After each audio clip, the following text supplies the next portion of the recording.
আজকে তোমাদের কিছু টপিক থেকে আমি সেই সমস্ত মানে টপিকগুলোকে পড়াবো যে টপিকগুলো বারে বারে হচ্ছে তোমাদের এক্সামে রিপিটেডলি আসছে। নট অনলি এটা পিএসসি, বিভিন্ন রকম এক্সামে রিপিটেডলি কিন্তু এই কোশ্চেনটা বারবার ধরে রিপিট করবে। সেই কোশ্চেনগুলোকে আজকে তোমাদেরকে নিয়ে ডিসকাস করবো। দেখো তোমাদের আশা করি জিনিসটা খুব ইউজফুল মনে হবে। এবং প্লাস কি হচ্ছে, একটা টপিক থেকে যে কত রকমের কোশ্চেন আসতে পারে বা কত রকমের কোশ্চেন হতে পারবে, এর আগে কিভাবে কোশ্চেনগুলো পড়েছে সেই জিনিসগুলোকে নিয়ে আজকে পুরো ডিসকাস করবো। ঠিক আছে? তো তোমরা আমার সাথে কোঅপারেট করবে। যারা যেখানটা বুঝতে পারবে না আমাকে হচ্ছে এখানটা মেসেজ করবে, আমি কিন্তু সেই জায়গাটা বুঝিয়ে দেবো। ঠিক আছে? তো প্রত্যেকটা পার্ট থেকে আমি কিছু কিছু করে পড়াচ্ছি এবং প্রত্যেকটা পার্টের মধ্যে যেগুলো যেগুলো একদম ইম্পর্টেন্ট টপিক, যেগুলো এক্সাম পয়েন্ট অফ ভিউ থেকে খুবই ইম্পর্টেন্ট, তো সেই জিনিসটাকে পড়াচ্ছি। তার আগে বলো, আমার সাউন্ড কি সবার কাছে ক্লিয়ার হয়ে যাচ্ছে? শোনা যাচ্ছে? অডিবল হচ্ছে? একটুখানি মেসেজ করো।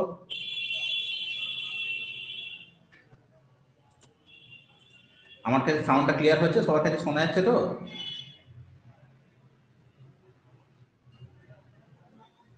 ওকে, ওকে, ঠিক আছে, ঠিক আছে, ঠিক আছে। আচ্ছা, তো তোমাদের সামনে আমি এখন একটা স্ক্রিন প্রেজেন্ট করছি। ঠিক আছে? স্যার তো তোমাদের সিলেবাসটার পুরো ব্যাপারে বলে দিয়েছে। তো জিকের মধ্যে একটা স্যারও দেখো প্রথম তোমাদেরকে বললো যে জিকের কিন্তু কোনো শেষ হয় না, জিকের কিন্তু কোনো ফিনিশ হয় না, কিন্তু আমাদের টার্গেটটা কি থাকবে যে আমরা কম সময়ের মধ্যে কি করে ম্যাক্সিমাম স্কোর করব। তো কম সময়ের মধ্যে ম্যাক্সিমাম স্কোর করবার যে স্যারের কথা থেকে আমি যদি ধরি, সব থেকে ভালো যেটা উপায় রয়েছে, মানে যেটা আমার পয়েন্ট অফ ভিউ থেকে আমি জাস্ট তোমাদেরকে শেয়ার করছি, সেটা হচ্ছে কি, যে কিছু কিছু যেগুলো এক্সামে বারবার বারবার রিপিটেডলি এসছে, তুমি সেইগুলোর উপর আগে স্পেশাল এমফাসাইজ করো। দেখো জিকের পড়ার কোনো শেষ নেই। সারা ইতিহাস বইটা পড়লেও তখন মনে হবে যে না, আমি ওইটাকে পড়লাম না, ওটাকে কেন পড়লাম না, আগেটা পড়লে ভালো হতো। তো আমার মতে বলে যে আমাদের একটুখানি প্রিভিয়াস ইয়ার কোশ্চেনটাকে ফলো করা উচিত। কিরকম ভাবে পিএসসি কোশ্চেন করছে বা আদার এক্সাম গুলো কিরকম ভাবে কোন জায়গা থেকে কোশ্চেনটা করছে, সেইগুলোকে আমাদেরকে নিয়ে একটু চর্চা করা উচিত। বললে আমরা বুঝতে পারবো যে আমাদের কোন ধরনের কোন জায়গাটা ভালো করে পড়তে হবে, কোন জায়গাটা স্পেশাল এমফাসাইজ করতে হবে, যাতে করে আমরা জিকের মধ্যে ম্যাক্সিমাম স্কোরটাকে আমরা করতে পারবো। ঠিক আছে? তো আজকে সেই রকমই কিছু টপিক নিয়ে তোমাদের সামনে এসেছি, যেগুলো বারবার ধরে রিপিটেডলি এক্সামে এসছে। তো আজকে দেখো পুরো ডিটেলে তোমাদের জিকেটা আমি বোঝাচ্ছি, পুরো ডিটেলে এটাকে অ্যানালাইসিস করছি। যে যেখানটা বুঝতে পারবে না আমাকে কিন্তু অবশ্যই বলবে। ঠিক আছে? আচ্ছা, দেখো প্রথম আমাদের একটা টপিক আছে।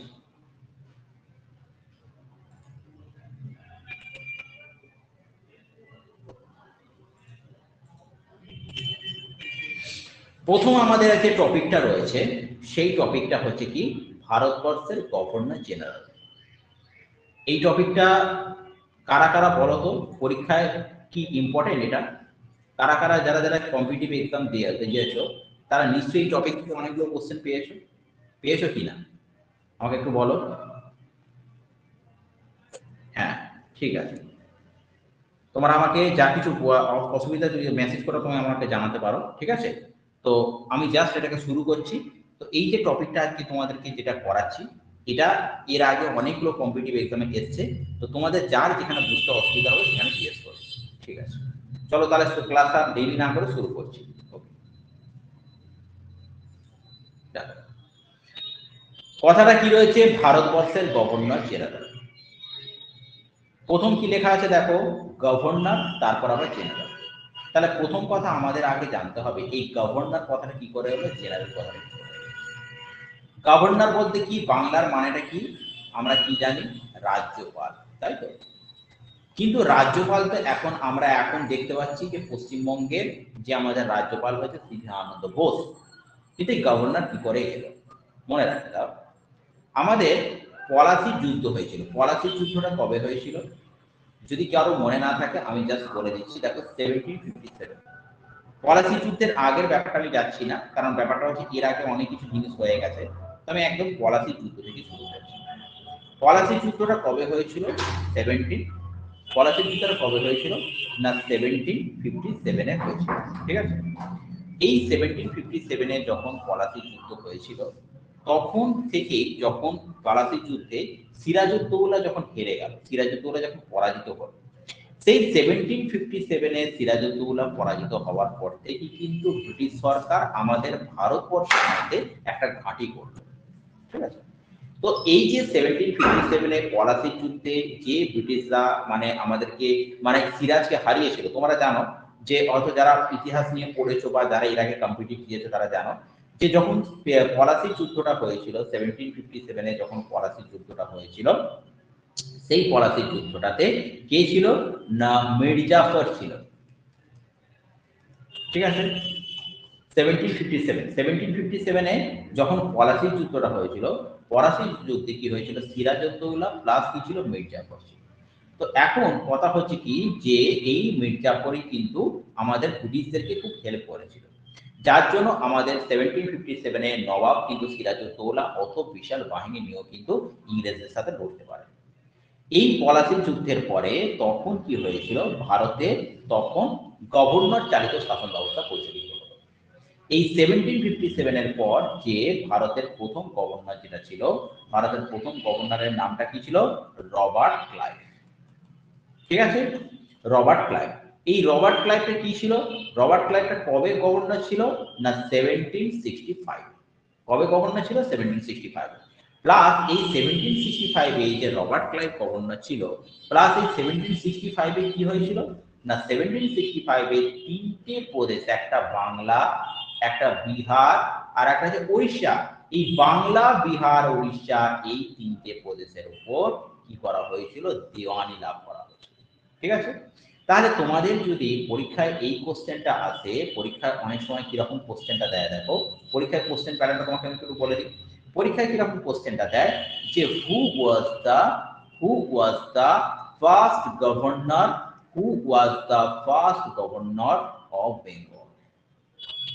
তাহলে তার আনসার কি হবে, তার আনসার তোমাকে বলে দিলাম না রবার্ট কি হবে, রবার্ট ক্লাইভ। ওকে, আচ্ছা, প্লাস পরীক্ষায় এই কোশ্চেনটা অনেক সময় দেয়, অনেক সেটে দেয় যে ডুয়াল গভর্নমেন্ট এই দ্বৈত শাসন ব্যবস্থাটা কে প্রচলন করেছিল, এরও আনসারটা কিন্তু হবে রবার্ট ক্লাইভ। রবার্ট ক্লাইভ দ্বৈত শাসন ব্যবস্থাটা কবে প্রচলন করেছিল, 1765। কি ব্যাপারটা ডুয়াল গভর্নমেন্টটা কি, ধরো তুমি একটা প্রদেশের হচ্ছে তুমি একটা সরকার, ধরো তুমি একটা অঙ্গরাজ্যের হচ্ছে মালিক, তুমি সেখানকার তুমি মুখ্যমন্ত্রী হয়ে বসে রয়েছো। এবারে কথা হচ্ছে তোমাকে বললো যে মুখ্যমন্ত্রীর তো একটা পাওয়ার আছে, মুখ্যমন্ত্রীর সঙ্গে একজন অ্যাসিস্ট্যান্ট মিনিস্টার থাকবে, সে পুরো তোমার স্টেটটাকে দেখবে। তাহলে তোমার রাজ্যে তোমার মুখ্যমন্ত্রী রয়েছে সেটাই যথেষ্ট নয় কি না, তুমি আবার একটা অ্যাসিস্ট্যান্টকে রাখলে সেও কিন্তু তোমার স্টেটটাকে দেখবে। তাহলে মুখ্যমন্ত্রী প্লাস অ্যাসিস্ট্যান্ট দুজনে স্টেটটাকে দেখছে, তাহলে দুজনে যদি স্টেটটাকে দেখে তাহলে সেইটা কি হয়ে গেল, ডুয়াল গভর্নমেন্ট হয়ে গেল। এই ডুয়াল গভর্নমেন্টটা কে প্রচলন করেছিল, রবার্ট ক্লাইভ। কিভাবে প্রচলন করেছিল, কারণ যখন রবার্ট ক্লাইভ বাংলার গভর্নর হলো সেই সময় কিন্তু বাংলায় অলরেডি নবাব ছিল, তাকে তার সাথেও কিন্তু সেই নবাবের কিন্তু কোনো পাওয়ার ছিল না, পাওয়ার কিন্তু ছিল রবার্ট ক্লাইভের হাতে। নবাবটা শুধুমাত্র কি হয়েছে, তার রেসপন্সিবিলিটি গুলো পালন করতো। সেই জন্য 1765 কি হয়েছিল, এই ডুয়াল গভর্নমেন্টটা চালু হলো। তো এই ডুয়াল গভর্নমেন্টের প্রশ্নটা আছে যে ডুয়াল গভর্নমেন্টের প্রবক্তারা কে, ডুয়াল গভর্নমেন্টের প্রবক্তারা হচ্ছে রবার্ট ক্লাইভ। তাহলে এখান থেকে তোমাদের কি কোশ্চেন করা হলো, who was the first governor of Bengal and who started the dual government in which year. তাহলে এই দুটো কোশ্চেন কিন্তু এখান থেকে কভার হলো। ঠিক আছে, আচ্ছা এইটুকু জিনিস কি কারো ক্লিয়ার হয়েছে, এটাই জাস্ট আমি একটা শুরুটা বললাম, এই জিনিসটা কি ক্লিয়ার হয়েছে, একবার বলো ইয়েস বলো তো, ইয়েস বলো তো, ক্লিয়ার হয়েছে সবার কাছে এটা? ওকে ওকে ওকে ওকে ওকে, ঠিক আছে, ওকে, আচ্ছা।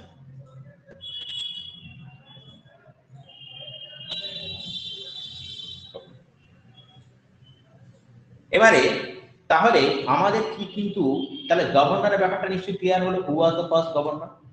তার সঙ্গে এবারে কি রয়েছে, গভর্নরের ব্যাপারটা আমাদের যখন ক্লিয়ার হয়ে গেল, এবারে কি আছে জেনারেল। তাহলে গভর্নর জেনারেলটা কি হয়ে গেল, স্যার গভর্নর তো আপনি বললেন, গভর্নর জেনারেল তো বলেননি, গভর্নর জেনারেলটা কি করে হলো? মনে রাখবে আমি তোমাকে লাস্ট কত সাল বললাম, 1765। এরপরে একটা রেগুলেটিং অ্যাক্ট হয়েছিল, রেগুলেটিং অ্যাক্টটা কত সালে, 1773। সেখানে কি হয়েছিল, 1772 তে হচ্ছে একটা রেগুলেটিং অ্যাক্ট হয়েছিল। এই রেগুলেটিং অ্যাক্টে কি হয়েছিল না, তখন আমাদের রেগুলেটিং অ্যাক্টে দেখো কোন একটা অ্যাক্ট মানে কি আইন, আইন যখন হয় তখন কোনো কিছুকে একটা চেঞ্জেস করে। চেঞ্জেসটা কি ছিল না 1765-এ আমাদের বাংলা, বিহার, উড়িষ্যার উপর গভর্নর ছিল। এইটা চেঞ্জ হয়ে গিয়ে 1773-তে কি হয়ে গেল, গভর্নর জেনারেল। গভর্নর জেনারেল, তাহলে গভর্নর জেনারেলটা কোন, গভর্নর জেনারেলটা মনে রাখতে হবে বাংলা, বিহার আর উড়িষ্যা। ঠিক আছে, তাহলে এখান থেকে তোমাদের কি কোশ্চেন আসবে, who was the first governor general of Bengal, who was the first governor general of Bengal, তার আনসার কি হবে, Lord Warren Hastings, not Bentinck. এখানে বেন্টিং দিয়েছে কিন্তু এটার ব্যাপারটা আমি আসছি। তাহলে আমাদের প্রথম কি কোশ্চেন কভার হলো, who was the first governor of Bengal. Second কি কোশ্চেন কভার হলো, who was the first governor general of Bengal. তারপরে কি হলো যে who started the dual government, dual গভর্নমেন্টটা কে করেছে, 1765-এ হয়েছে রবার্ট ক্লাইভ। ঠিক আছে, ক্লিয়ার হলো। এইবারে দেখো তো, এবারে তো গভর্নর জেনারেল এগুলো ছিল, আরো অনেক গভর্নর জেনারেল এখানে হয়েছে। তো গভর্নর জেনারেলের পরে একটা জিনিস পিডিএফ তোমাদেরকে একটা দিয়ে দেওয়া হবে। আচ্ছা, এখন কথাটা হচ্ছে কি, এই যে গভর্নর জেনারেলটা আমি তোমাদের 1773-তে বললাম, এটা বুঝতে হবে বাবু, এই গভর্নর জেনারেলটা কিসের বললাম, বাংলা, বাংলা, বিহার আর উড়িষ্যা, এই তিনটে ছিল। ঠিক আছে, তাহলে 1773-তে হচ্ছে বাংলা, বিহার আর উড়িষ্যা, এই তিনটে ছিল। কিন্তু কথা হচ্ছে কি, যে তুমি যদি চিন্তা করো 1773 পরে, তারপরে হচ্ছে 1830, এই 1830 সালে কি হয়ে গেল না, বাংলা, বিহার, উড়িষ্যার যে গভর্নর জেনারেলটা, সেই গভর্নর জেনারেলটা চেঞ্জ হয়ে গিয়ে, যেটা ছিল বাংলার গভর্নর জেনারেলটা, সেটা চেঞ্জ হয়ে গিয়ে কি হয়ে গেল, Indian governor general, Indian governor general. ঠিক আছে, আচ্ছা এইবারে তুমি বলবে যে স্যার এই 1773-তে বাংলার গভর্নর জেনারেলটা চেঞ্জ হয়ে গিয়ে যে 1833 সালে যে ইন্ডিয়ান গভর্নর জেনারেলটা হয়ে গেল, সেটা কিভাবে হলো, কিভাবে হলো, রাতারাতি কি হয়ে গেল, কোন কিছু আইন ছাড়া হয়ে গেল? অবশ্যই একটা আইন আছে, না হলে কিন্তু এটা হয় না। কি আইনটা না, 1833 সালের দেখো চার্টার অ্যাক্ট। ঠিক আছে, 1833 সালে কি ছিল, চার্টার অ্যাক্ট। এই চার্টার অ্যাক্টের দ্বারা কি হলো, বাংলার যে governor general was change to Indian governor general. তাহলে যদি তোমাদের কোশ্চেন আসে who was the first governor general of Bengal, তাহলে সেটার আনসারটা কি হবে, লর্ড ওয়ারেন হেস্টিং। আর যদি তোমাদের কোশ্চেন আসে who was the first governor general of India, তাহলে তোমাদের কি কোশ্চেনটা আনসার দিতে হবে, লর্ড উইলিয়াম বেন্টিং। ম্যাক্সিমাম ছেলে পরীক্ষাটা ভুল করে, ম্যাক্সিমাম ক্যান্ডিডেট ভুল করে। সব সময় ইন্ডিয়ান গভর্নরটা কারো স্টেটের বা ওয়েস্ট বেঙ্গলের হয়ে যায়, ওয়েস্ট বেঙ্গলেরটা ইন্ডিয়া হয়ে যায়। Be careful about that. আমি কিন্তু পরিষ্কার বলে দিলাম 1833 সালে চার্টার অ্যাক্টের সময় the Bengal governor general was change to Indian governor general. So who was the first governor general of India, lord William Bentinck. And the question is the who was the first governor general of Bengal, সেটা হবে Lord Warren Hastings. ঠিক আছে, আচ্ছা এখানে আরেকটা জিনিস তোমাদের জানতে হবে, যে এই 1833 সালে যেটা হয়েছিল সেটা কি হচ্ছে, এটাকে চার্টার অ্যাক্ট। তাহলে এই চার্টার এখানে পরে দেখো, father of modern western education in India, কে এটা হলো মনে রাখবে চার্টার। ঠিক আছে, চার্টার হলো কি, father of modern western education in India. দেখো আমাদের ওয়েস্টার্ন এডুকেশন বলতে কি, আমাদের কিন্তু সোজা কথা এই এডুকেশনটা, এই যে তোমার একটা আমরা এত বছর ধরে যেটা দিয়ে এসেছি, প্রথম আমাদের একটা প্রাইমারি সেকশন থাকে, তারপর আবার প্রাইমারি থাকে, তারপরে সেকেন্ডারি থাকে, তারপর হায়ার সেকেন্ডারি থাকে, এরকম ভাবে থাকে না? তো এই যে ব্যাপারটা, এটা কিন্তু টোটালি কিন্তু আমাদের ওয়েস্টার্ন এডুকেশনের একটা পার্ট, যেটা আমাদের ইন্ডিয়া এতদিন ধরে ফলো করা হচ্ছে। সেই যে মডার্ন ওয়েস্টার্ন এডুকেশনটা কে, সেটা হলো তার হচ্ছে বলা হয়ে থাকে, সেটা হলো চার্টার। ঠিক আছে, তাহলে এইবারে আমাদের কি হলো, তাহলে এখান থেকে কোশ্চেনটা কিরকম ঘুরিয়ে আসতে পারে দেখো, তোমাদের আমি কি বললাম যে ফার্স্ট ইন্ডিয়ান গভর্নর জেনারেল, কোশ্চেনটা এরকম আসতে পারে যে first and last governor general of India, first and last governor general of India. ঠিক আছে, তাহলে first and last governor general of India, তারও আনসার কিন্তু তোমাদের হবে বাবু লর্ড উইলিয়াম বেন্টিং। ঠিক আছে, লর্ড উইলিয়াম বেন্টিং। এটা অনেক ম্যাক্সিমাম ক্যান্ডিডেট এখানে ভুল করে। তাহলে লর্ড উইলিয়াম বেন্টিং থেকে তোমাদের কি কোশ্চেনটা কভার হলো? যদি বলা যেতে পারে first governor general of India, তাহলে সেটার আনসারটা কি হবে? Lord William Bentinck. প্লাস যদি তোমাদের এরকম কোশ্চেন আসে first and the last governor general of Bengal, তারও আনসার কিন্তু হবে বাবু লর্ড উইলিয়াম বেন্টিং। ঠিক আছে, বলো এইটুকু কার মধ্যে কি অসুবিধা আছে, প্রবলেম কি আছে বলো? এইটুকু কার মধ্যে কি প্রবলেম আছে? এইটুকু কার মধ্যে কি প্রবলেম আছে? সবাই বুঝতে পেরেছো? এইটুকু সবার কনসেপ্ট সবার মধ্যে ক্লিয়ার হয়েছে আজকে? দেখো আজকে একদম যে পার্টগুলো খুব ইম্পর্টেন্ট পার্টগুলো, যেগুলো থেকে প্রতিবার কোশ্চেন আসে, সেই পার্টগুলো আজকে তোমাদের সামনে কিন্তু কভার করে দেবো। ঠিক আছে, so please cooperate with me and keep watching with me. ঠিক আছে, সো তোমরা আমার সাথে থাকো, যেখানে প্রবলেম হবে সেখানে বলবে। ওকে, নেক্সট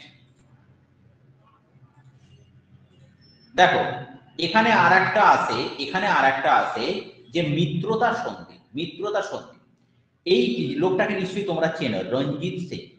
রঞ্জিত সিং কি ছিল না, এখান থেকে একটা কোশ্চেন আসে, এর একটা প্রদেশটার নাম জিজ্ঞেস করে যে রঞ্জিত সিং কোথাকার ছিল।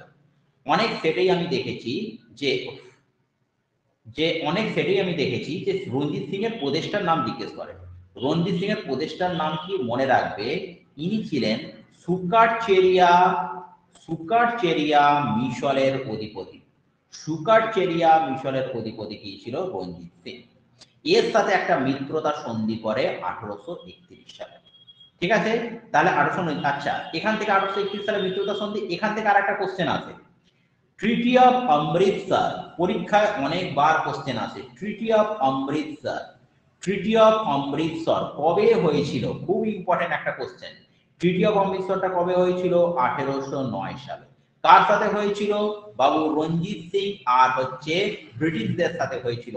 তাহলে এখানে অনেক সময় কি হয়, ট্রিটি অফ অমৃতসর এটা জিজ্ঞেস করে, শুধুমাত্র এটা অনেক সময় জিজ্ঞেস করে ট্রিটি অফ অমৃতসরটা কাদের মধ্যে হয়েছিল, প্লাস এটাও জিজ্ঞেস করে এই ট্রিটি অফ অমৃতসরটা কত সালে হয়েছিল। কত সালে হয়েছিল এটা? 1809 সালে।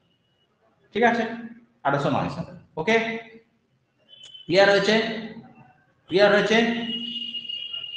ক্লিয়ার হলো সবার কাছে? ক্লিয়ার হলো?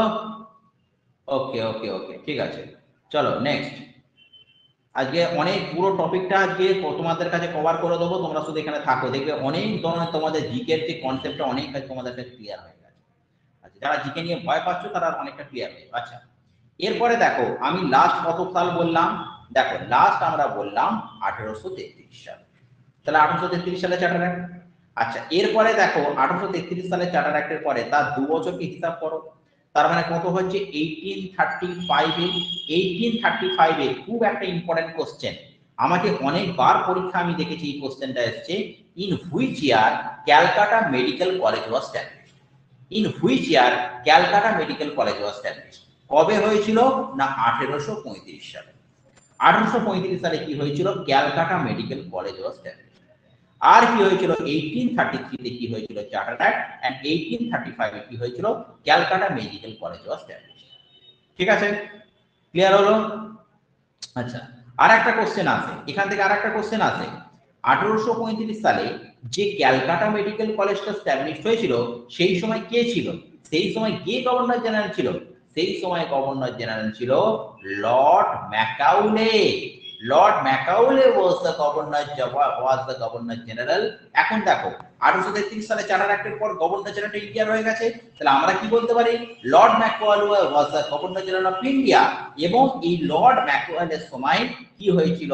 1835 এ চার্টার অ্যাক্টটা তোমার কলকাতা মেডিকেল কলেজ স্ট্যাবলিশ হয়েছিল। ঠিক আছে, so in which year Calcutta medical college was established? 1835 A medical college was established. আচ্ছা, আর একটা প্রশ্ন এখান থেকে আসে, দেখো কি বলছি, 1833 সাল। ঠিক আছে, 1833 সালে আমি কি বললাম না, 1833 সালে কি হয়েছিল? চার্টার অ্যাক্টটা পাস হয়েছিল। এই চার্টার অ্যাক্টে কি হয়েছিল না, আমাদের গভর্নর জেনারেল যেটা বেঙ্গলে ছিল সেটা চেঞ্জ হয়ে গিয়ে কি হয়ে যায়? ইন্ডিয়ান গভর্নর জেনারেল হয়ে যায়। আচ্ছা, এইখানে আর একটা কথা হচ্ছে, এই সময় সালটা কার সময় না, lord William Bentinck. Lord William Bentinck. Okay, এই লর্ড উইলিয়াম বেন্টিং এর সময় আর একটা জিনিস হয়, খুব ইম্পর্টেন্ট কোশ্চেন, কবে সতীদাহ প্রথাটা বিলুপ্ত হয়? পরীক্ষায় অনেকবার এই প্রশ্নটা এসছে। কে সতীদাহ প্রথাটাকে বিলুপ্ত করে? কোন গভর্নর জেনারেলের সময় সতীদাহ প্রথাটা বিলুপ্ত হয়? কত সালে সতীদাহ প্রথাটা বিলুপ্ত হয়? এবং আমাদের ভারতবর্ষের মধ্যে কে এই সতীদাহ প্রথাটা বিলুপ্ত করতে সাহায্য করে? প্রথম কোশ্চেন, সতীদাহ প্রথাটা কবে বিলুপ্ত হয়? দেখো 1829 1829 হচ্ছে সতীদাহ প্রথাটা বিলুপ্ত হয় এবং 1829 যে সতীদাহ প্রথাটা বিলুপ্ত হয় সেই সময়টা কে গভর্নর জেনারেল ছিল? তার অ্যান্সার হবে লর্ড উইলিয়াম বেন্টিং। 1829 যে সতীদাহ প্রথাটা বিলুপ্ত হয়েছিল, বা এটা 1830ও বলতে পারো, কোনো অসুবিধা নেই। এই সময় কে আমাদের হেল্প করেছিল? না রাজা রামমোহন রায়। তাহলে রাজা রামমোহন রায় 1830 হেল্প করেছিল সতীদাহ প্রথাটা বিলুপ্ত করার জন্য। কে সেই সময় গভর্নর জেনারেল ছিলেন? Lord William Bentinck. ঠিক আছে, তাহলে আমাদের কি বলা হয় 1830-তে। ঠিক আছে, তাহলে তোমরা কতগুলো কোশ্চেন দেখো পেলে। প্রথম কথা হচ্ছে তোমাদের আমি কি বললাম না, ফাদার অফ হচ্ছে আমাদের যেটা বললাম যে কলকাতা ক্যালকাটা মেডিকেল কলেজটা কবে এস্টাবলিশ হয়েছিল, কবে সতীদাহ প্রথাটা বিলুপ্ত হয়েছিল। ঠিক আছে, আচ্ছা এই জিনিসটা সবার কাছে বোঝা যাচ্ছে তো? ক্লিয়ার হচ্ছে তো সবার কাছে? ক্লিয়ার হচ্ছে? ক্লাসটা কিরকম লাগছে সবার? ক্লাসটা কিরকম লাগছে? ঠিক আছে, ইউজফুল মনে হচ্ছে তো? আজকে অনেক কিছু কিন্তু ইনফরমেটিভ আছে বাবু। ঠিক আছে, একটুখানি সঙ্গে থাকো আমাদের সাথে। ঠিক আছে, ওকে ওকে। আচ্ছা ঠিক আছে, অলমায়াত বলছে, এসদ বলছে, সিফুল বলছে, সৈফুল, আচ্ছা পিন্টু রয় বলছে, আচ্ছা স্যার স্যার স্যার এর একবার আরেকবার বলবেন, আরেকবার কোনটা বলবো বাবু বলো, কোনটা বলবো, কোনটা বলবো? এটা বুঝতে পারলাম না শিশুর, কোনটা বলছো তুমি? কোনটা বুঝতে পারলে না বলো, কোনটা বুঝতে পারলে না? ভালো স্যার, ভালো, ঠিক আছে, থ্যাংক ইউ যারা ভালো হচ্ছে, থ্যাংক। হ্যাঁ, মাইক্রোফোনটা হ্যাঁ অন করতে পারেন। হুম,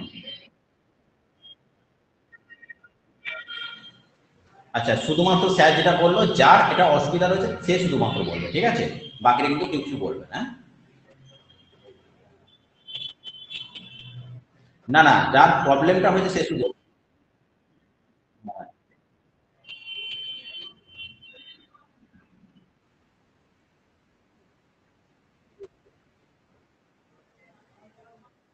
সুদীপ, হ্যাঁ সুদীপ,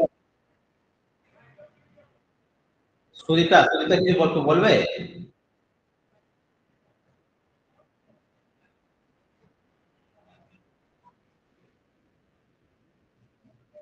আচ্ছা, হুম,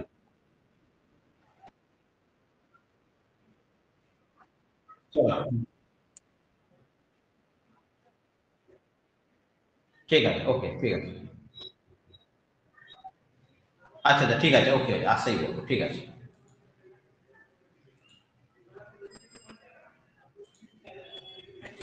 আচ্ছা, এবারে দেখো তাহলে কি হলো, আমাদের কি বললাম তাহলে সতীদাহ প্রথাটা কবে বিলুপ্ত হয়? 1829, ঠিক আছে, সতীদাহ প্রথাটা অবসান করে। আচ্ছা আচ্ছা, আর একটা জিনিস দেখো, তোমাদের দেখো এক্ষুনি আমি বললাম যে 1835, হ্যাঁ 1835, 1835-এ কি হয়েছিল না, আমাদের ক্যালকাটা ক্যালকাটা মেডিকেল কলেজ ওয়াজ স্ট্যাবলিশ, বললাম না? ক্যালকাটা মেডিকেল কলেজ ওয়াজ স্ট্যাবলিশ হয়েছিল 1835-এ। সেই সময়টা কি ছিল না, লর্ড ম্যাকাউলে ছিল, লর্ড ম্যাকাউলে ছিল। তার সঙ্গে 1835-এ আর একটা হয়, 1835-এ কি হয়েছিল, কে সেই সময় ছিল দেখো, স্যার চার্লস মেটাকার। আচ্ছা এই চার্লস মেটাকাবেটা কি করেছিল? চার্লস মেটাকাবে কি করেছিল না, তিনি একটা ভার্নাকুলার প্রেসের উপর থেকে নিষেধাজ্ঞা তুলে নেন এবং লিবারেটর, তার মানে আচ্ছা প্রেস মানেটা কি? দেখো এই ব্যাপারটা কি বোঝাতে চাইছেন আমাকে একবার বোঝান। ভার্নাকুলার প্রেসের উপর থেকে নিষেধাজ্ঞা তুলে নেন, দেখো তখনকার দিনে প্রেস মানে কি রয়েছে, যে যেখান থেকে ব্রিটিশদের কিছু জিনিসগুলো, ধরো তোমার জন্য কিছু অসুবিধা থাকে, তুমি সেটাকে প্রেসের সামনে বলতে পারো। তোমার এখানে পাড়ায় যদি কোনো একটা ইনসিডেন্ট করে, তুমি তার সাক্ষী হয়ে থাকে, তুমি সেটাকে প্রেস মিট করতেই পারো, যে আমি এরকম এরকম এই সময় ছিল, এই সময় অ্যাক্সিডেন্টটা ছিল, আমি সেখানে ছিলাম, তো এখান থেকে আমি মোটামুটি জিনিসটাকে আমি উইটনেস করেছি, তুমি সেটা প্রেসের সামনে বলতেই পারো। তখন প্রেসের মধ্যে এমন কিছু কিছু, তখন ব্রিটিশরা, আমাদের ভারতীয়রা এতটাই তারা ব্রিটিশদের সম্পর্কে ডিস্যাটিসফাইড ছিল, তারা বিভিন্ন রকম প্রেস বা সংবাদপত্রের মাধ্যমে তারা ব্রিটিশদেরকে, যে ব্রিটিশরা যে কতটা মিসরুল করছে, তারা কতটা রং ওয়েতে আমাদেরকে রুল করছে, সেইগুলোকে তারা বিভিন্ন নিউজ পেপারের মাধ্যমে, বিভিন্ন বুকসের মাধ্যমে তারা সেটাকে পাবলিশ করছিল। তো সেইটা কি হয়েছিল, এ মানে মানে ব্রিটিশরা সেইটাকে যখন জানতে পেরে, তখন প্রেসের উপর থেকে একটা কি করেছিল, মানে ওরা একটা তোমার নিষেধাজ্ঞা তুলে দিয়েছিল। সেই নিষেধাজ্ঞাটা কে তুলে নেয়, সেটা হচ্ছে চার্লস মেটাকাবে। সেই জন্য এই চার্লস মেটাকাবেকে কি বলা হয়, লিবারেটর অফ প্রেস। খুব ইম্পর্টেন্ট একটা কোশ্চেন, অনেকবার পরীক্ষা আসার চান্স আছে, প্রচুর বার পরীক্ষা আসার চান্স আছে। Who was known as the liberator of press. Who was known as the liberator of press. কে লিবারেটর অফ প্রেসটা কে রয়েছে, না চার্লস মেটাকাবে। ওকে, ঠিক আছে। আচ্ছা, কারো যদি আনমিউট করা থাকে একটুখানি করে দাও, মিউট করে দাও কারো।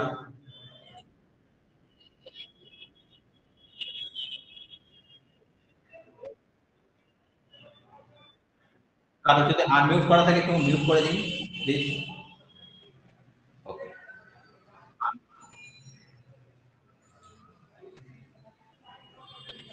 বাপন স্যার আপনার মনে হচ্ছে আনমিউট করা আছে।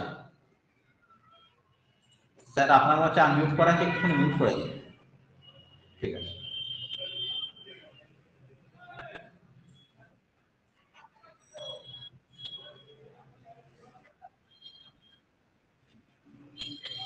আচ্ছা আচ্ছা। এবারে দেখো, এবারে তাহলে আমি কি বললাম, যে তাহলে who was the liberator of the press, who was known as the liberator of the press, Charles Metcalfe. ঠিক আছে, আচ্ছা। এবারে কি হচ্ছে, এরপরে তোমাদের যেটাকে পড়া দরকার আছে, দেখো খুব ইম্পর্টেন্ট যেটা কোশ্চেন, খুব ইম্পর্টেন্ট, অনেকবার এই পরীক্ষাটা এই কোশ্চেনটা আসে, সেটা হচ্ছে কি, আমাদের একটা ইঞ্জিনিয়ারিং কলেজ হয়েছিল। ঠিক আছে, ইঞ্জিনিয়ারিং কলেজ হয়েছিল। বলছি যে একটুখানি আনমিউট করা আছে, একটু মিউট করে দিন প্লিজ। আনমিউট করা আছে, আনমিউটটা মিউট করুন।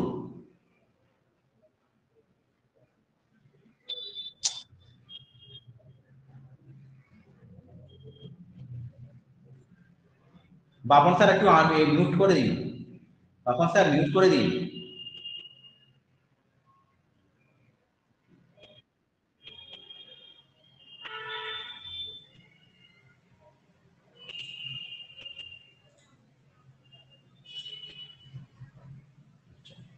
ঠিক আছে, এবারে দেখো, লর্ড হার্ডিঞ্জ, খুব ইম্পর্টেন্ট একটা কোশ্চেন। লর্ড হার্ডিঞ্জ, এনার সময় একটা ঘটনা ঘটেছিল, মনে রাখবে, রুড়কি ইঞ্জিনিয়ারিং কলেজ। কি ছিল, রুড়কি ইঞ্জিনিয়ারিং কলেজ। ঠিক আছে, তোমাদের পরীক্ষায় কোশ্চেন আছে, এই রুড়কি ইঞ্জিনিয়ারিং কলেজটা কার সময় স্থাপিত হয়েছিল, সেটা কার সময়, না লর্ড হার্ডিঞ্জের সময়। কবে স্টাবলিশ হয়েছিল, 1847, 1847। ঠিক আছে, এটার থেকেও একটা কোশ্চেন আছে আমাদের, কি হয় না, আগে আমাদের রাজধানী কি ছিল, কলকাতা। ঠিক আছে, কলকাতা থেকে রাজধানীটা কবে স্থানান্তর, দিল্লিতে রাজধানীটা স্থানান্তর করা হয়। তো এই যে কলকাতা থেকে দিল্লিতে রাজধানীটা স্থানান্তর করা হয়, সেটা কত সালে, সেটা কত সালে হয়, সেটাকে মনে রাখবে 1911 সাল। পরীক্ষায় যে কোশ্চেনটা আছে, এখানটাতে এই কোশ্চেনটা আছে যে কোন বছরে আমাদের কলকাতা থেকে দিল্লিতে রাজধানীটা স্থানান্তর করা হয়, 1 নম্বর। দ্বিতীয় কথা হচ্ছে যে কোশ্চেনটা আছে, যে 1911 সালে যখন কলকাতা থেকে দিল্লিতে রাজধানীটা স্থানান্তর করা হয়েছিল, সেই সময় কে ছিল আমাদের গভর্নর, সেই সময়টা কে ছিল, না লর্ড হার্ডিঞ্জ। ঠিক আছে, ওকে। তাহলে লর্ড হার্ডিঞ্জ থেকে এইটুকু তোমাদের জানলেই হবে, যে লর্ড হার্ডিঞ্জের সময় কি হয়েছিল, না রুড়কি ইঞ্জিনিয়ারিং কলেজটা স্টাবলিশ হয়েছিল, প্লাস হচ্ছে আমাদের 1911 সালে যে কলকাতা থেকে দিল্লিতে রাজধানীটা স্থানান্তর হয়েছিল, সেই সময় কে ছিল, লর্ড হার্ডিঞ্জ। আচ্ছা, এবারে দেখো, লর্ড ডালহৌসি। লর্ড ডালহৌসির একটা কি ব্যাপার আছে, দেখো, লর্ড ডালহৌসি একটা কি করেছিল, নীতিটা কি করেছিল, ডক্ট্রিন অফ ল্যাপস। যেহেতু আজকে প্রথম ক্লাস, আমি তোমাদেরকে এই নীতিটা বলে দিই, ডক্ট্রিন অফ ল্যাপস বা সত্য বিলোপ নীতিটা কি। অনেকে হয়তো এই ব্যাপারগুলো ঠিক বুঝতে পারো না, যে স্যার এই ডক্ট্রিন অফ ল্যাপস বা এইগুলোকে কি বলে, এগুলোকে আমরা ঠিক বুঝতে পারি না। ডক্ট্রিন অফ ল্যাপসটা কি রয়েছে? ডক্ট্রিন অফ ল্যাপসটা হচ্ছে, ধরো তোমার একটা রাজ্য রয়েছে, ধরো এই রাজ্যে তুমি রাজা, তুমি এই রাজ্যের রাজা, বা তোমার রাজ্যটার নাম কি রয়েছে? তোমার রাজ্যটার নাম ওয়েস্ট বেঙ্গল, তুমি ওয়েস্ট বেঙ্গলের রাজা। এবারে ধরো ওয়েস্ট বেঙ্গলে তুমি যখন মারা যাবে বা তোমার যখন মৃত্যু হবে, তোমার পরে তাহলে কে সিংহাসনে বসবে? তোমার পরে তোমার যে নিশ্চয়ই যে উত্তরাধিকারী রয়েছে সে নিশ্চয়ই সিংহাসনে বসবে। সেটা তোমার যদি কোনো ছেলে হয় তবেই কিন্তু ওয়েস্ট বেঙ্গলের সিংহাসনে বসবে। মেবি এবারে তোমার যদি কোনো সেই ছেলে না থাকে, তখন তো তোমার কোনো উত্তরাধিকারী থাকলো না, তাহলে তখন তোমার সেই রাজ্যটাকে কে দেখবে? লর্ড ডালহৌসি যে সত্যবিলোপ নীতিটা আরম্ভ করেছিল, সেখানে বলেছিল যে কোনো রাজ্যের রাজা তার যদি কোনো উত্তরাধিকারী না থাকে, তাহলে সেই রাজ্যটা ব্রিটিশ সরকারের অধীনে হয়ে যাবে, সেই রাজ্যটা কিন্তু ব্রিটিশ সরকারের অধীনে হয়ে যাবে। ঠিক আছে? সেইটা কবে শুরু করেছিল না 1848-এ এইটা হচ্ছে সত্যবিলোপ নীতিটা শুরু করেছিল। এবং পরীক্ষায় যেটা কোশ্চেন আসে যে এই সত্যবিলোপ নীতিটা প্রয়োগ করে প্রথম কোন রাজ্যটাকে অ্যাকোয়ার করা হয়েছিল? প্রথম হচ্ছে সাতারা। ঠিক আছে, সাতারা এইটাকে কিন্তু 1848-এ কিন্তু ক্যাপচার করা হয়েছিল। ঠিক আছে, প্লাস এখান থেকে আরেকটা কোশ্চেন আসে যে আমাদের ভারতীয় রেলপথটা কবে স্টাবলিশ হয়েছিল? ভারতীয় রেলপথটা কবে স্টাবলিশ হয়েছিল না, এটাও মনে রাখবে। দেখো তোমাদেরকে আমি দেখিয়ে দিচ্ছি, ভারতীয় রেলপথটা কবে স্টাবলিশ হয়েছিল? 1853 সালে। খুব ইম্পর্টেন্ট কোশ্চেন, পরীক্ষা প্রত্যেকটা সেটেই তুমি আজকে দেখো প্রিভিয়াস ইয়ার বলো, প্রিভিয়াস ইয়ারের প্রত্যেকটা সেটই আছে যে কবে আমাদের রেলপথটা স্টাবলিশ হয়েছিল, কবে রেলপথটা শুরু হয়েছিল? 1853 তে। এবং 1853 সময় কে ছিল? লর্ড ডালহৌসি। এবং এই যে লর্ড ডালহৌসি ছিল, সেই সময় রেলপথটা কোথা থেকে ছিল? মুম্বাই থেকে থানে। ঠিক আছে, এখান থেকে তোমাদের আর একটা জিনিসও কভার করে দিচ্ছি, আমাদের ক্যালকাটা মেট্রো রেলও স্থাপিত হয়েছিল। ক্যালকাটা মেট্রো রেলটা কবে স্টাবলিশ হয়েছিল? 1984 এ। ঠিক আছে, 1984 এ ক্যালকাটা মেট্রো রেল। আর 1853 তে হচ্ছে কি রয়েছে, তোমার প্রথম রেলপথটা কোথায় হয়েছিল? মুম্বাই থেকে থানে। ঠিক আছে, পরীক্ষায় বারবার ধরে এই কোশ্চেনটা আসে। ঠিক আছে, প্লাস আর একটা কোশ্চেন আসে, খুব important question, post and telegraph কবে এটা করা হয়? টেলিগ্রাম মাধ্যমটা, এটাও 1853 সালে কিন্তু টেলিগ্রামটা শুরু হয়। ঠিক আছে, প্লাস আর একটা কোশ্চেন, এখান থেকে আর একটা কোশ্চেন আছে যেটা এখানে দেয়নি, আমি সেটা দিয়ে দিচ্ছি, যে কবে আমাদের উইডো রিমারেজ অ্যাক্ট, বিধবা বিবাহ আইন উইডো রিম্যারেজ অ্যাক্ট কবে পাস হয়? সেটাও কিন্তু 1856 সালে। হ্যাঁ, 1856 সালে উইডো রিম্যারেজ অ্যাক্ট, 1853 তে রেলপথ, 1984 এ কলকাতা মেট্রো রেল। ঠিক আছে, 1856 এ যে হয়েছিল উইডো রিম্যারেজ অ্যাক্টটা, সেই সময়টা কে ছিল না? লর্ড ডালহৌসি ছিল। ঠিক আছে, লর্ড ডালহৌসি ছিল। বুঝতে পেরেছো? ওকে, হয়েছে? আচ্ছা, দেখো এখানে রয়েছে আচ্ছা, এখানে বিধবা বিবাহ আইনটা কে করেছিল? ঈশ্বরচন্দ্র বিদ্যাসাগর। কে করেছিল বাবু? ঈশ্বরচন্দ্র বিদ্যাসাগর। হয়েছে? এর সাথে তোমাদের আর একটা জিনিস জেনে রাখতে হবে যে উডের ডেসপ্যাচটা কি কবে হয়েছিল, এটাও খুব ইম্পর্টেন্ট। এটা হয়েছিল তোমার 1854 এ। ঠিক আছে, 1854 এ। বলো, এইটুকু কারো কোনো প্রবলেম আছে? যেগুলো বললাম কোনো প্রবলেম আছে? যেগুলো বললাম সেগুলো কারো কোনো প্রবলেম আছে? কারো কোনো প্রবলেম আছে? ওকে, নো স্যার, ওকে ডান, ওকে সবাই বুঝতে পারছো তো? ওকে, নো স্যার, নো স্যার, ওকে ঠিক আছে, প্রমিস হচ্ছে ডান ডান। ঠিক আছে, ঠিক আছে, চলো তাহলে ক্লাসটা এগোনো যাক। ঠিক আছে, ক্লাসটা এগোনো যাক।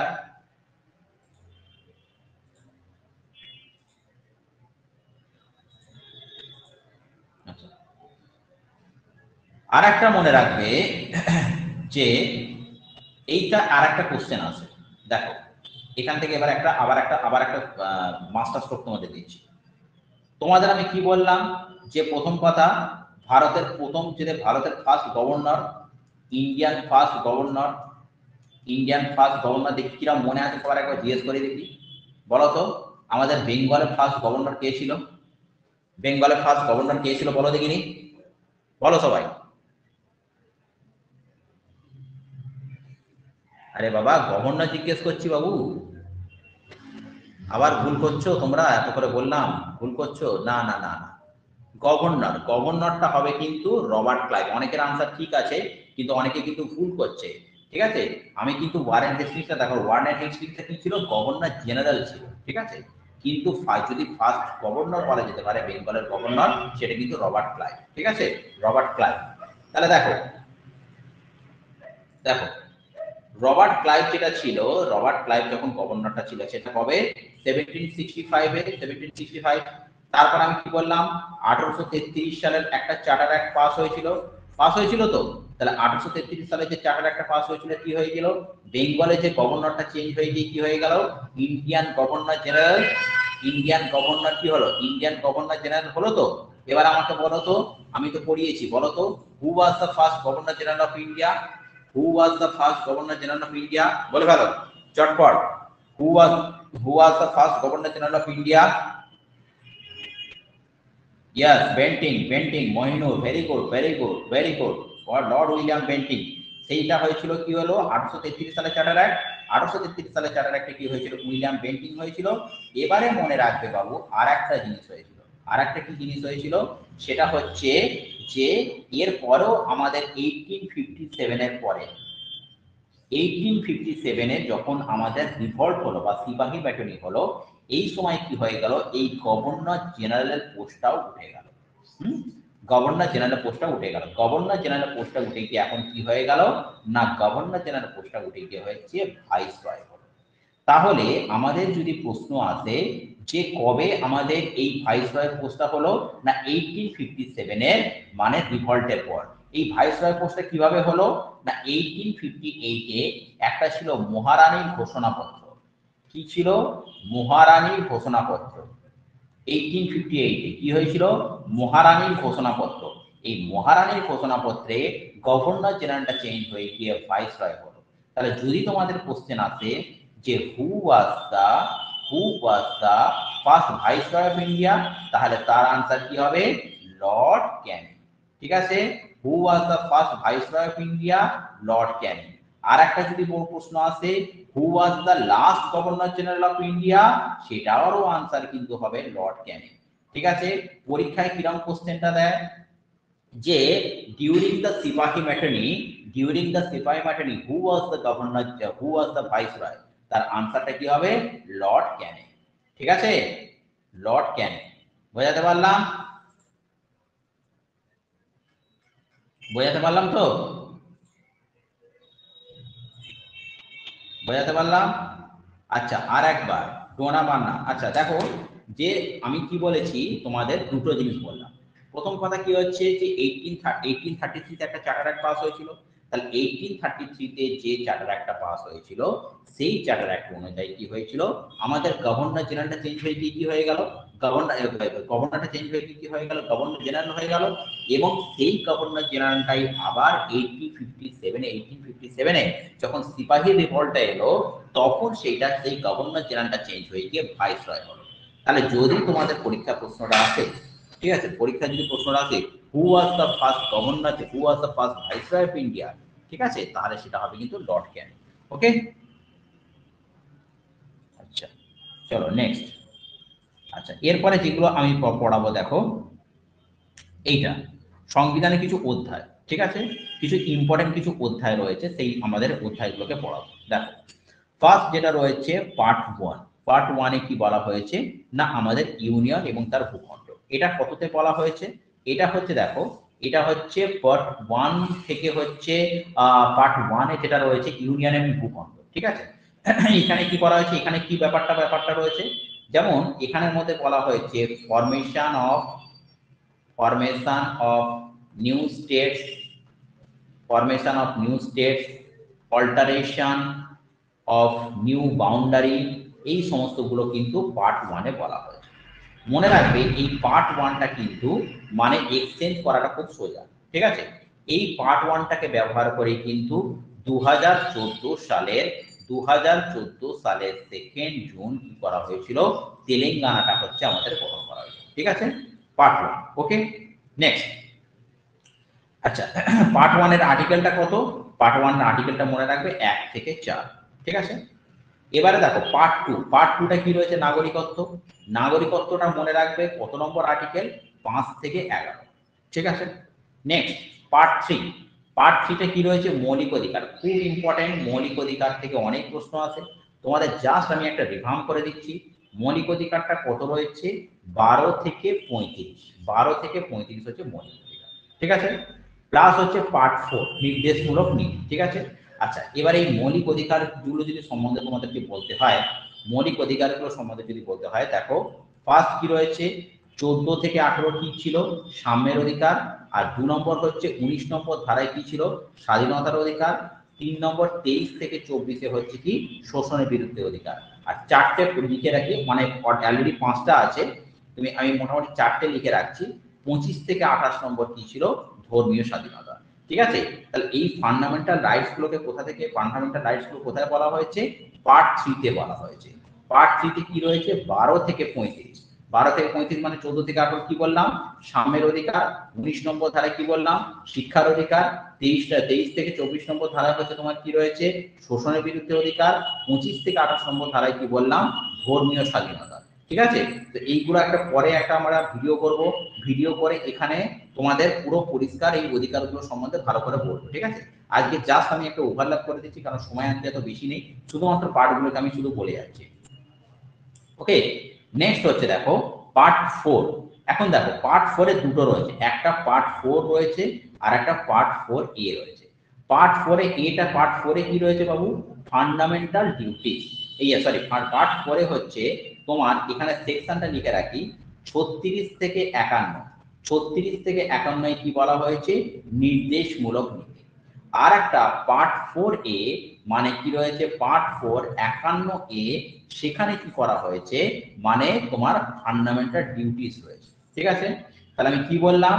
পার্ট 4-এ 36 থেকে 51 হচ্ছে নির্দেশমূলক নীতি, আর পার্ট 4 51A-তে কি রয়েছে? Fundamental duty. এই পরীক্ষায় একটা কোশ্চেন আছে যে ফান্ডামেন্টাল ডিউটিটা কততে রয়েছে? ফান্ডামেন্টাল। আর একটা পরীক্ষায় কোশ্চেনটা বরাবরই দেয়, এই যে নির্দেশমূলক নীতি বা ডিপিএসপিটা কোথা থেকে নেওয়া হয়েছে? এটা মনে রাখবে, আইরিশ কনস্টিটিউশন থেকে নেওয়া হয়েছে। আইরিশ কনস্টিটিউশন থেকে নেওয়া হয়েছে। ঠিক আছে, ক্লিয়ার হয়েছে সবার কাছে? ক্লিয়ার হচ্ছে? ক্লিয়ার হচ্ছে তো? ক্লিয়ার হচ্ছে? ওকে ওকে, ঠিক আছে, ওকে। আর একটুখানি বলবো, তারপর আজকে ক্লাসটা স্টপ করে দেবো। আচ্ছা, এখানে এতগুলো পার্ট পড়ার কোনো দরকার নেই। যেটা খুব ইম্পর্টেন্ট পার্ট তোমাদের আমি বলে দিই, সেটা হচ্ছে কি, দেখো পার্ট, যেটা খুব ইম্পর্টেন্ট পার্ট সেটা হচ্ছে কি, এই পার্টটা খুব ইম্পর্টেন্ট। দেখো কি রয়েছে? একটা হচ্ছে পার্ট 5 ইউনিয়ন রয়েছে, আর পার্ট 6 হচ্ছে রাজ্যসমূহ। ঠিক আছে, পার্ট 5 হচ্ছে ইউনিয়ন, আর পার্ট 6 হচ্ছে রাজ্যসমূহ। আর এখান থেকে আর একটা পার্ট তোমাদের পড়া দরকার আছে, খুব ইম্পর্টেন্ট পার্টটা, সেটা হচ্ছে কি এই পার্টটা। দেখো এই পার্টটা দেখো, এটা কি রয়েছে? 10, 15, 16, 16, 17, এই যে ভাষাসমূহতে কতগুলো বলা হয়েছে? ভাষাসমূহতে মনে রাখবে, আমাদের যে সংবিধানে টোটাল কতগুলো ভাষাকে প্রায়োরিটি দেওয়া হয়েছে? 22টা ভাষাকে। আর এখানে যে আর একটা রয়েছে পার্ট, হচ্ছে তোমার পার্ট, এটা হচ্ছে 18। এখানে জরুরি অবস্থা কতগুলো আছে? 3টে।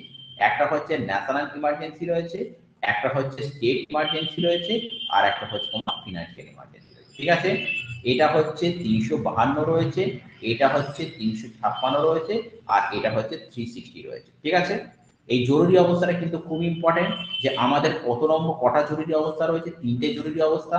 তার মধ্যে ন্যাশনাল ইমার্জেন্সি কততে রয়েছে? 352। ঠিক আছে, স্টেট ইমার্জেন্সি কততে রয়েছে? 356, এবং ফিনান্সিয়াল ইমার্জেন্সি কততে রয়েছে? 360।